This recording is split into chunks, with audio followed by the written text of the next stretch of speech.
Bismillahirrahmanirrahim.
Saya ingin sedikit mengilustrasikan tentang makna filosofi sholat yang kita lakukan.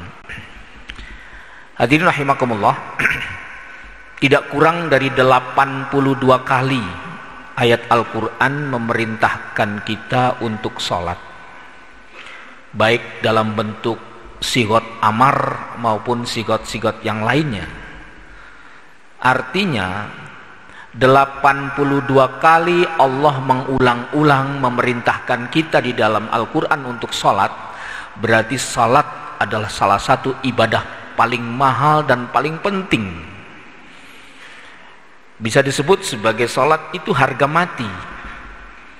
Sholat bagi seorang pribadi muslim yang menyatakan diri sebagai seorang muslim, sholat adalah satu perjanjian spiritual ada manusia dengan Tuhannya, dan itu harganya harga mati.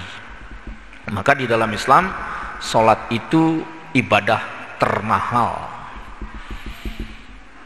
Ketika kita sudah mengambil keputusan untuk menjadi seorang muslim, maka sholat itu tak bisa ditinggalkan. Dalam kondisi apapun, dalam situasi apapun, sepanjang akal dan hati kita masih hidup, maka sholat hukumnya wajib. Sekali kita sengaja meninggalkan sholat, maka kontrak hubungan kita dengan Allah dinyatakan putus pada saat itu. Ini resiko sebagai seorang muslim, dan kita siap ya, untuk melaksanakan ini. Oleh karena itu, mari bapak-bapak dan saudara-saudara sekalian, kita jaga sholat kita. Kita rawat kekayaan spiritual termahal ini, yaitu sholat, dimanapun, kapanpun, dan dalam situasi apapun. Kenapa sholat itu dianggap sebagai salah satu aset kekayaan spiritual paling mahal dalam Islam? Sekurang-kurangnya ada 3 indikator. Indikator yang pertama bisa kita lihat di dalam pesan-pesan spiritual Nabi SAW. Pertama, Nabi menyatakan bahwa ketika anakmu sudah menginjak usia 7 tahun, maka pendidikan pertama dan terbaik yang harus ditransformasikan kepada anak adalah belajar sholat. Nabi secara eksplisit menyatakan bahwa ketika kita punya bayi, ketika kita punya anak, ketika kita punya keturunan, batas usia 7 tahun sudah wajib diajarkan tentang pentingnya sholat. Ini artinya apa? Nabi ingin menyampaikan kepada kita bahwa sholat adalah aset spiritual termahal bagi seorang muslim. Itulah sebabnya dalam Al-Quran Allah menyatakan wa'mur ahlaka bis sholat. Ajarkan, didiklah, perintahkan anak-anak kita, keluarga kita untuk sholat. Logikanya, ketika orang tua membiarkan anaknya tidak sholat, tidak memberikan tuntunan kepada anaknya untuk melakukan sholat, maka orang tua ini terkena hukum sebagai orang tua yang zalim kepada anak. Hadirin rahimakumullah, kita diberikan anak oleh Allah tidak hanya untuk merawat secara fisik, merawat secara intelektual, merawat secara ekonomi, merawat secara sosial, tapi kita dianjurkan oleh Allah merawat secara spiritual, dan salah satunya adalah ajarkan anak kita di usia 7 tahun untuk mengerjakan salat. Itu indikator pertama kenapa salat itu sebagai aset spiritual termahal. Yang kedua, indikatornya adalah kenapa salat ini menjadi ibadah paling mahal. Amal ibadah pertama yang akan menjadi perhitungan utama oleh Allah pada saat orang pulang adalah salat. Jadi perhitungan yang akan dipertanggungjawabkan di hadapan Allah ketika kita pulang, yang pertama kali dihitung dan ditanyakannya adalah salat kita. Ketika salat kita sudah memenuhi standar sesuai dengan tuntunan agama, ketika salat kita sudah terawat dengan rapi, ketika salat kita sudah terpelihara dengan baik selama hidup kita, maka pada saat checking pertama yang dilakukan oleh Allah di alam akhirat, semua ibadah-ibadah yang lainnya dianggap selesai. Inilah kehebatan, the power of the salat. Kekuatan salat luar biasa. Dia menjadi aset kekayaan yang tidak boleh ditinggalkan dalam kondisi apapun. Kenapa? Karena pada saat kita pulang mati, pertanyaan pertama, bagaimana salat Anda? Ketika kita selesai dengan pertanyaan itu, maka semua item-item pertanyaan berikutnya dinyatakan gugur. Ini luar biasa. Kemudian indikator yang ketiga bahwa sholat itu adalah kekayaan paling mahal, aset mahal bagi seorang muslim adalah sholat itu diterima oleh Nabi. Rasul harus menempuh perjalanan berisiko tinggi. Perjalanan Isra Mi'raj itu bukan perjalanan sederhana. Itu perjalanan spiritual yang sangat berisiko tinggi. Bagaimana mungkin jasad manusia yang bersifat duniawi ini bisa tembus ke kawasan yang di luar nalar pikiran manusia? Rasul menembus langit pertama, langit kedua, langit ketiga, terus sampai langit ketujuh, sebuah kawasan yang hanya bisa dilalui oleh Allah Subhanahu wa Ta'ala. Sampai dalam satu riwayat, ketika Jibril mengantarkan Rasulullah memasuki pintu gerbang Aras di langit ketujuh, Jibril menyatakan, wahai Rasulullah, saya sudah kehabisan energi untuk masuk ke kawasan ini. Ini bukan kawasan saya lagi. Saya tidak sanggup untuk mengantarkan engkau naik ke Sidratul Muntaha. Jibril pun minta izin tidak akan mengantar lagi karena tidak sanggup memasuki kawasan yang luar biasa itu. Tapi Nabi Muhammad sallallahu alaihi wasallam atas rekomendasi dari Allah Subhanahu wa taala masuk ke kawasan yang berisiko tinggi. Artinya apa? Perjalanan panjang yang di luar nalar pikiran manusia. Tidak ada ilmu pengetahuan yang bisa mendeteksi dan memahami perjalanan luar biasa ini. Oleh-olehnya cuma satu, sholat 5 waktu. Maknanya apa?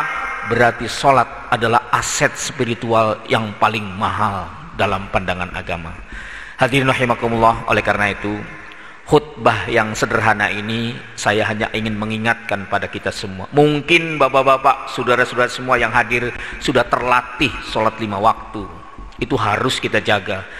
Tapi mari tradisi warisan sholat itu kita wariskan kepada generasi-generasi baru yang baru tumbuh di usia-usia sekolah. Ajarkan mereka bahwa sholat adalah aset spiritual paling mahal dalam agama kita. Hadirin rahimakumullah, banyak ayat Al-Quran, banyak hadis Rasulullah yang memberikan kecaman keras bagi orang-orang yang secara sengaja berani meninggalkan sholat. Itu pasti bukan untuk Allah, bukan untuk Rasulnya, tetapi larangan meninggalkan sholat semata-mata bagian dari kawalan Allah kepada kita agar kita hidup jauh lebih selamat.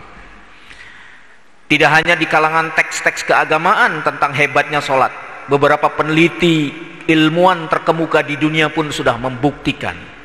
Ada seorang ahli kedokteran, Alexis Carrel namanya, seorang pemenang hadiah Nobel di tahun 1945-an. Beliau adalah seorang dokter spesialis yang pertama kali berhasil melakukan pembedahan pembuluh darah manusia, berkebangsaan Prancis.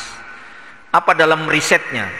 Dalam riset yang ditulisnya dari beberapa buku yang kita baca, dia mengatakan seandainya manusia yang hidup di dunia modern ini berani meninggalkan komunikasinya dengan Tuhannya, berani meninggalkan sholat dalam bahasa konkretnya, maka sebenarnya dia sedang menandatangani sebuah kontrak kehancuran hidupnya di masa depan. Itu seorang ilmuwan, seorang yang saya kira terkenal secara ilmiah melakukan riset. Ketika orang sudah meninggalkan hubungannya dengan Tuhan dalam bentuk sholat, pada hakikatnya dia sedang menandatangani sebuah kontrak untuk kehancuran hidupnya di masa depan. Artinya apa? Orang yang meninggalkan sholat berarti dia sedang menghancurkan dirinya sendiri. Hadirin rahimakumullah, inilah kehebatan sholat. Sekali lagi, 82 kali Allah perintahkan sholat di dalam Al-Quran diulang-ulang. Artinya sholat itu sangat mahal. Sesibuk apapun bisnis kita, sehebat apapun pekerjaan kita, sehebat apapun aktivitas yang kita lakukan, ketika sholat dan Allah memanggil, tidak ada yang lebih penting kecuali kita menyelesaikan semua pekerjaan dan menghadap kepada Allah Subhanahu wa ta'ala. Hadirin jamaah Jumat rahimakumullah. Lalu apa fungsi dari sholat? Cukup banyak di Quran dan hadis. Sekurang-kurangnya saya jelaskan ada 2 saja makna hakikat daripada sholat. Bapak Ibu, Bapak-bapak dan saudara-saudara sekalian, sholat yang pertama pada hakikatnya adalah manifestasi rasa terima kasih kita kepada Allah Subhanahu wa ta'ala. Atau dalam bahasa terminologi agama, sholat itu merupakan manifestasi rasa syukur kita kepada Allah Subhanahu. Bagaimana logikanya? Allah yang memberikan kehidupan kepada kita semua. Allah yang menebarkan oksigen di ruang ini sehingga kita bisa bernafas. Allah yang membuat jantung kita terus berdetak ribuan kali dan jutaan kali. Allah yang mengalirkan darah yang ada di dalam tubuh kita. Allah yang menggerakkan saraf-saraf kita sehingga kita bisa melihat, bisa mencium, bisa merasakan. Semuanya Allah. Maknanya apa? Allah itu terlalu baik kepada kita semua. Allah itu maha baik kepada kita semua. Maka Allah perintahkan, kalau kemudian bahasanya kita sampaikan, aku sudah terlalu baik kepada kalian, kira-kira begitu. Fasholli li rabbika wanhar, maka laksanakan sholat sebagai bentuk terima kasihmu kepada aku, kata Allah. Jadi kalau begitu, ketika bapak-bapak, saudara-saudara sekalian hadir di masjid ini untuk melaksanakan sholat, itu hakikatnya kita sedang berterima kasih kepada Allah karena Allah sudah terlalu baik kepada kita. Orang-orang yang tidak tahu terima kasih kepada Allah adalah karakter orang-orang yang arogan dan sombong. Jadi artinya orang-orang yang tidak mau sholat, orang-orang yang sombong. Dan bisa kita nyatakan dalam sejarah, orang-orang yang sombong adalah orang yang paling dimurkai oleh Allah subhanahu wa ta'ala. Hadirin jamaah Jumat rahimakumullah, ini makna filosofi daripada pentingnya sholat. Jadi ketika kita datang ke sini, artinya kita sedang berterima kasih kepada Allah. Pertanyaannya, apakah sholat itu untuk Allah? Apakah Allah membutuhkan kita? Apakah Allah membutuhkan sholat dan syukur kita? Tidak. Ternyata Allah tidak butuh sama kita. Di dalam surat Luqman Allah menyatakan, walaqad ataina Luqmanal hikmata anishkur lillah wa may yashkur fa innama yashkuru li nafsihi wa man kafara fa innallaha ghaniyyun hamid. Kalau kita terjemahkan secara bebas dalam surat Luqman itu, potongan ayatnya, seandainya manusia di muka bumi ini tidak ada yang mau bersyukur, tidak ada yang mau sholat, tidak ada yang mau ibadah, apa kata Allah? Maka aku tidak akan pernah rugi sedikit pun. Aku tetap kaya raya, aku tetap maha besar, aku tetap perkasa. Walaupun tidak ada satupun hambaku yang tidak sholat, tidak akan pernah mengurangi kehebatanku sebagai Tuhan. Jadi kalau begitu, siapa yang membutuhkan?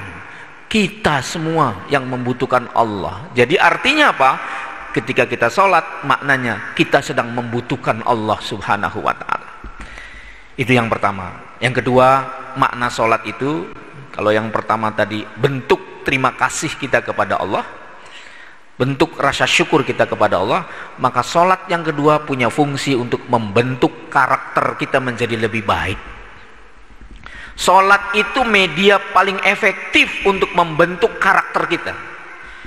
Baca Al-Quran, inna sholatak tanha anil fahsya'i wal munkar. Maknanya apa? Sholat merupakan media yang paling efektif untuk membentuk karakter manusia menjadi lebih baik.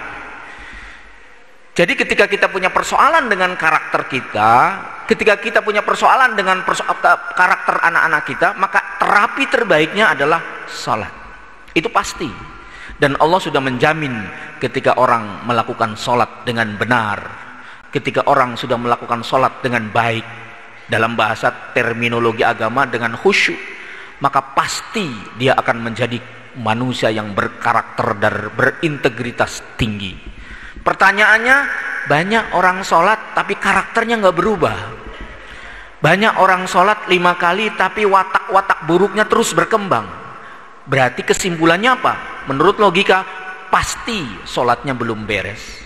Itu pasti, karena Allah menyatakan sholat yang dilakukan dengan baik dan benar pasti akan merubah pelakunya menjadi lebih baik. Hadirin jamaah Jumat rahimakumullah, begitu dahsyat dan pentingnya makna sholat, maka mari kita wariskan kepada anak-anak kita. Bahkan ketika hidup kita bermasalah, ekonomi kita selalu bermasalah, masalah problem demi problem selalu menimpa kesulitan pada hidup kita, jangan-jangan memang sholatnya belum beres. Karena apa? Kalau kita ingin Allah memperbaiki hidup kita, maka perbaiki sholat kita. Ketika kita perbaiki sholat kita, maka Allah akan turun tangan memperbaiki semua kehidupan kita, ekonomi kita, masalah keluarga kita, rumah tangga kita, pendidikan anak kita. Allah memberikan garansi, aku yang akan perbaiki kalian kalau kalian memperbaiki sholat kepadaku. Itulah janji Allah subhanahu wa ta'ala. Hadirin jamaah Jumat rahimakumullah, di era modern yang seperti sekarang ini, sholat semakin sangat dibutuhkan. Energi kita terbatas, intelektual kita terbatas, ekonomi terbatas, kompetensi kita terbatas, problem makin banyak, maka kita butuh bantuan dari Zat yang Maha Membantu, dan salah satu medianya adalah dengan melakukan salat yang terbaik. Mudah-mudahan khutbah yang sangat singkat dan sederhana ini memberikan inspirasi pada kita. PR besar kita adalah terus memperbaiki salat kita dengan Allah Subhanahu wa taala. Barakallahu li wa lakum fil Qur'anil azim wa nafa'ani wa iyyakum minal ayati wadh-dhikril hakim. Taqabbalallahu minni wa minkum tilawatahu innahu huwal ghafurur rahim. على سيدنا محمد وعلى آل سيدنا محمد.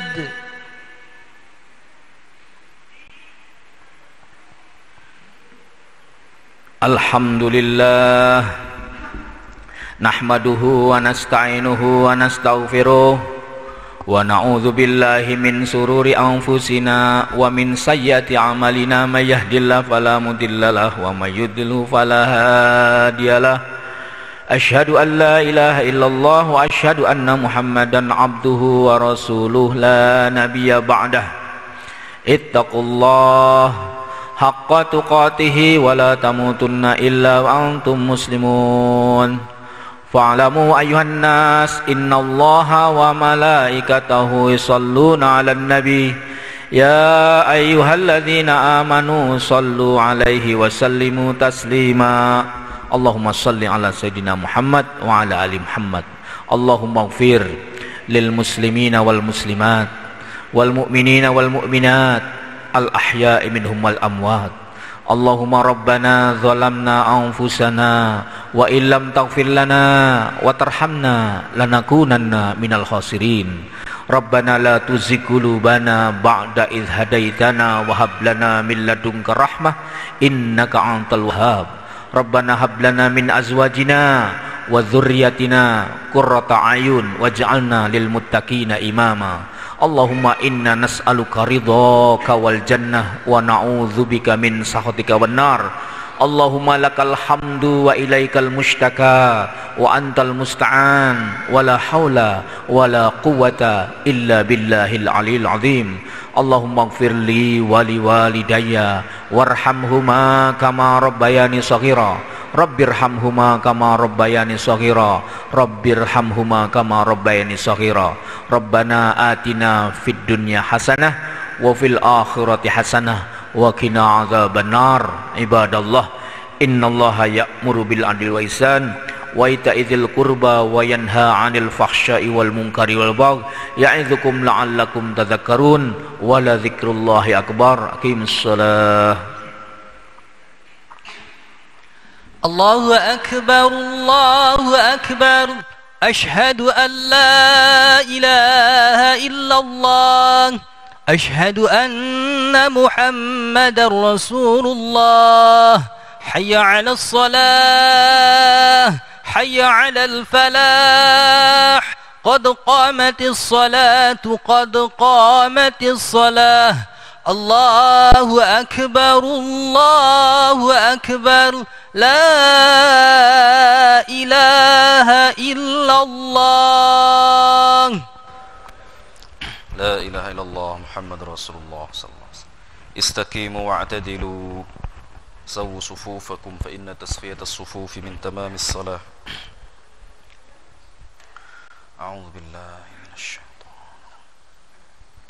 الله أكبر.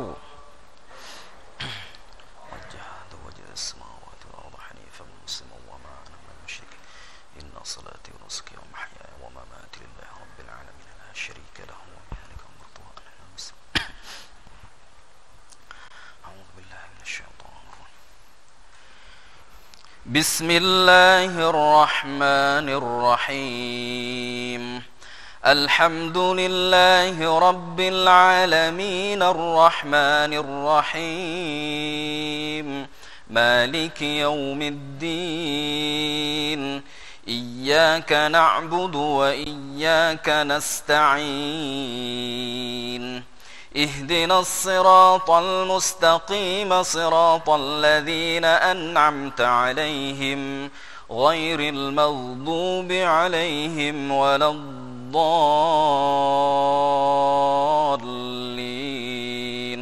آمين.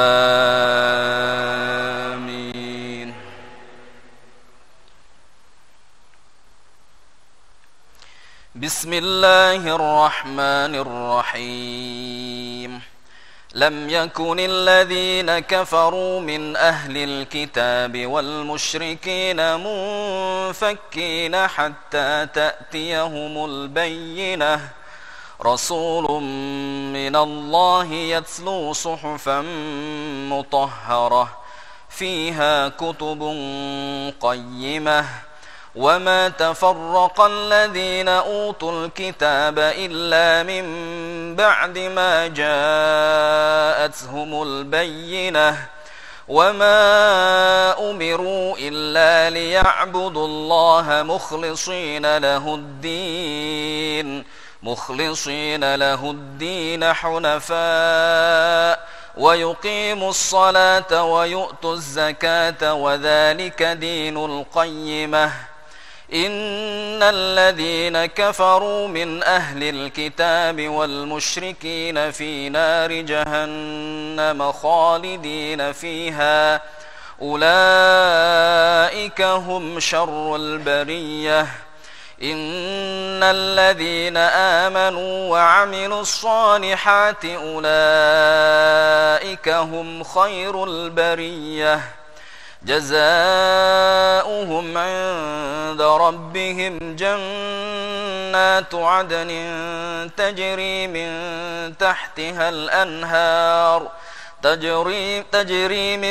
تحتها الأنهار خالدين فيها أبدا. رضي الله عنهم ورضوا عنه ذلك لمن خشي ربه. الله أكبر. سبحانك اللهم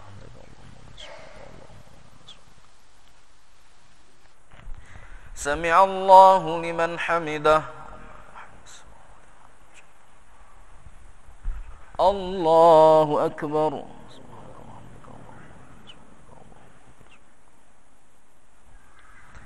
الله أكبر.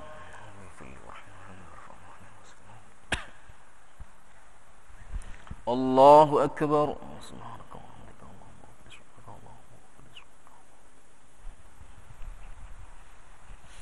الله أكبر. بسم الله الرحمن الرحيم. الحمد لله رب العالمين الرحمن الرحيم مالك يوم الدين. إياك نعبد وإياك نستعين. اهدنا الصراط المستقيم صراط الذين أنعمت عليهم غير المغضوب عليهم ولا الضالين. آمين.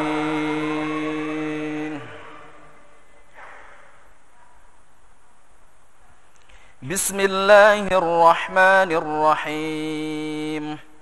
إذا زلزلت الأرض زلزالها وأخرجت الأرض أثقالها وقال الإنسان ما لها يومئذ تحدث أخبارها بأن ربك أوحى لها. يومئذ يصدر الناس أشتاتا ليروا أعمالهم فمن يعمل مثقال ذرة خيرا يره ومن يعمل مثقال ذرة شرا يره.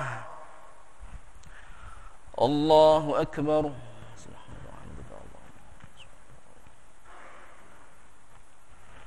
سمع الله لمن حمده. الله أكبر.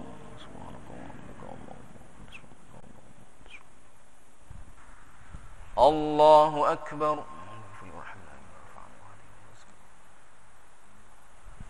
الله أكبر.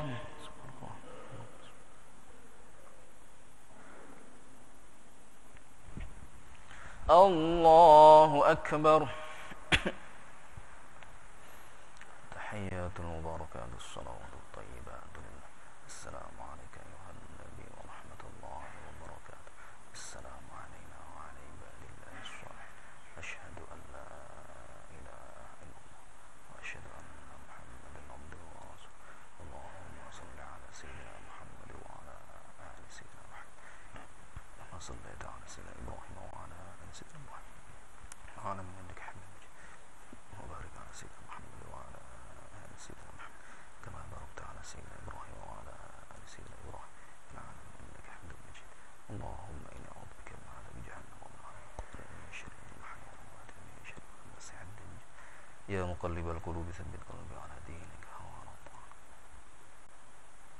السلام عليكم ورحمة الله. السلام عليكم ورحمة الله. الفاتحة. أعوذ بالله من الشيطان الرجيم. بسم الله الرحمن الرحيم. الحمد لله رب العالمين الرحمن الرحيم مالك يوم الدين. إياك نعبد وإياك نستعين. اهدنا الصراط المستقيم صراط الذين أنعمت عليهم غير المغضوب عليهم ولا الضالين. اللهم صل على سيدنا وحبيبنا وشفينا وظهرنا وكريمنا سيدنا محمد وسلم. رضي الله تبارك وتعالى عن سادتنا أصحاب سيدنا رسول الله أجمعين. الحمد لله رب العالمين حمد الحامدين حمد الشاكرين حمدا يوافي نعمه ويكافئ مزيده. يا ربنا لك الحمد ولك الشكر كما ينبغي لجلال وجهك الكريم وعظيم سلطانك. اللهم صل على سيدنا محمد صلاة تنجينا بها من جميع الأهوال والآفات وتقضي لنا بها من جميع الحاجات وتطهرنا بها من جميع السيئات وترفعنا بها عندك أعلى الدرجات وتبلغنا بها أقصى الغايات من جميع الخيرات في الحياة وبعد الممات. اللهم إنا نسألك سلامة في الدين وعافية في الجسد وزيادة في العلم وبركة في الرزق وتوبة قبل الموت ورحمة عند الموت ومغفرة بعد الموت. اللهم هون علينا في سكرات الموت والنجاة من النار والعفو عند الحساب. اللهم طول أعمارنا في عبادتك وصحي أزادنا ونور قلوبنا وثبت إيماننا ووسع أرزاقنا وعن الشر باعدنا والخير قربنا إنك على كل شيء قدير. ربي أوزعني أن أشكر نعمتك التي أنعمت علي وعلى والدي وأن أعمل صالحا ترضاه وأدخلني برحمتك في عبادك الصالحين. رب اجعلني مقيم الصلاة ومن ذريتي ربنا وتقبل دعاء. ربنا اغفر لي ولوالدي وللمؤمنين يوم يقوم الحساب. ربنا هب لنا من أزواجنا وذرياتنا قرة أعين واجعلنا للمتقين إماما. ربنا تقبل منا إنك أنت السميع العليم وتب علينا إنك أنت التواب الرحيم. ربنا آتنا في الدنيا حسنة وفي الآخرة حسنة وقنا عذاب النار. صلى الله على سيدنا محمد وعلى آله وصحبه وسلم بفضل سبحان ربك رب العزة عما يصفون والسلام على المرسلين والحمد لله رب العالمين. بسر الفاتحة. أعوذ بالله من الشيطان الرجيم.